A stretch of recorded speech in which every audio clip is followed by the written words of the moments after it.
யார் எடுத்துட்டு போனாங்கன்னு தெரியலையே. என்னோட குழந்தைக்கு என்ன ஆச்சுன்னு எனக்கு எப்படி தெரியும்? கடவுளே, என்னோட குழந்தைக்கு எந்த ஒரு ஆபத்துமே வந்துடக்கூடாது. நான் எப்படியாவது இந்த காடு முழுக்க தேடி என்னோட குழந்தைய மறுபடியும் திரும்ப கொண்டு வரணும். என்ன பண்றதுன்னு எனக்கு தெரியல. பாவமான தன்மைக்குருவி ராணிக்காகவும் காலுக்காகத்தை பாக்குறதுக்காக போச்சு.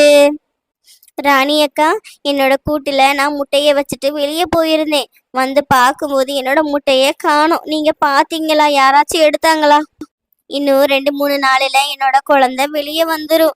அதுக்குள்ள யாராவது அந்த முட்டையை ஏதாச்சும் செஞ்சிட போறாங்க. உங்களுக்கு யாராச்சும் சந்தேகப்படுற மாதிரி தெரிஞ்சுனா என்கிட்ட சொல்லுங்கக்கா. நான் போய் என்னோட குழந்தைய காப்பாத்தணும். ராணி, நீ ரொம்ப தாமதிச்சிட்ட.